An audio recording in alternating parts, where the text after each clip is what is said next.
Hello everyone, and welcome to part 4 of our series on what does GDPR really mean for B2B companies. A quick recap. Part 1 was an intro where we talked about role of controller versus processor.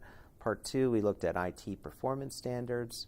Part 3, we looked at data security breach and breach notification. And this part 4, we're going to be talking about some of the customer contracting issues that you're going to be walking through. I think this segment actually builds on the earlier segments, so it'd be worthwhile to make sure you've had a peek at the earlier segments to get a sense. But essentially, for each line of business, you're going to need to really develop a really well thought out set of terms on privacy data protection that you're going to be presenting to each of your customers. In doing that, you're going to need to anticipate what their reasonable needs are going to be on this very important topic.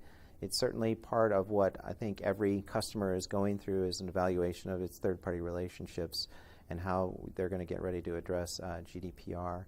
And it's going to take into account not only what you're doing from an information security standpoint, but it should also take into account what you're doing from a cross-border standpoint. So typically, in these types of provider-customer arrangements, there's a fair amount of cross-border transfer that happens for data. So you're going to have to think through things like, well, where is the data going that I receive from my customers?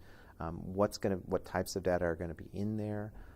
When the data goes cross-border, am I going to be joining Privacy Shield, or do I participate in Privacy Shield, which is one way for U.S. companies to deal with the issue when data comes across from Europe? Am I going to have standard contractual clauses that I agree to?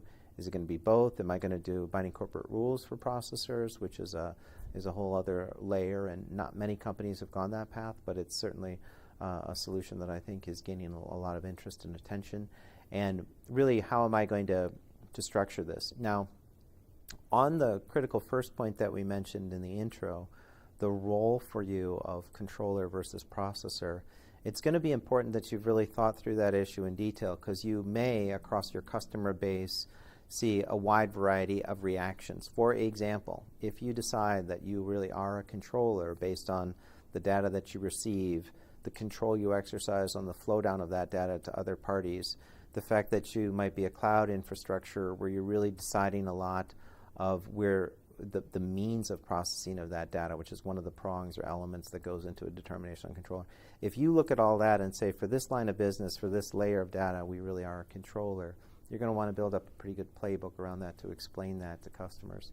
In many respects, again, they may find it's a win-win, because once they really wrap their mind around it, they might realize, gee, if you're a controller for this information, that means I'm no longer responsible for what you do or do not do with that information. So if there is a data breach at your level, that's not my problem, that's your problem. Maybe this is a good idea, so you can see where if you really think it all the way through, you may get to some pretty good outcomes. And it's worth mentioning that simply because you write it in a contract, that doesn't necessarily mean it's true, in the sense that the controller versus processor definition, you have to think about it in the context of what you're really doing with data, and that it bears some resemblance to reality and then be embedded in a contract and then will be respected. So for example, if you really are a controller, if you just write processor into the agreement, that doesn't really mean you're a processor, it just means it's a factor.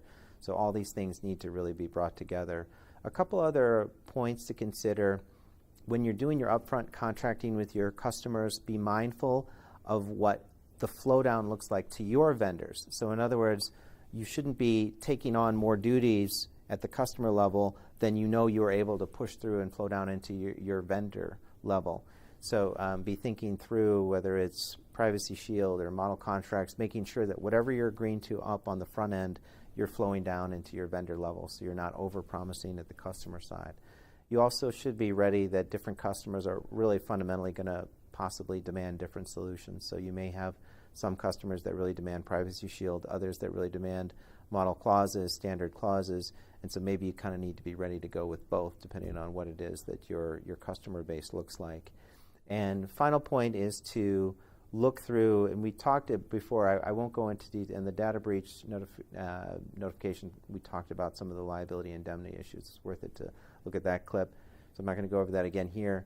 But then last point is to consider related documentation outside of the customer contract itself. So in other words, you will typically find that things like having a very good privacy statement as a public-facing way to describe your practices with data, having good information security policies, having good internal controls on how to deal with things, such as when a data subject might come directly to you, even if you're in the role of a processor, and say, gee, I want access to my data, I want you to delete data. Having a procedure to be able to say to that data subject, you know what, that's not my role because I'm a processor. I'm happy to refer your inquiry to the customer, and you should really go talk to them because they're the party with whom you have a direct relationship. So really important stuff. These have been the 4 key areas we think are really worthy of a lot of attention for B2B companies. Not the exclusive list of everything. There's more on governance and accountability and documentation and things that come into play, but these are kind of the 4 areas we thought were worth flagging for your attention. Thanks for watching. Feel free to message me. Reach out anytime. Happy to discuss. Thanks.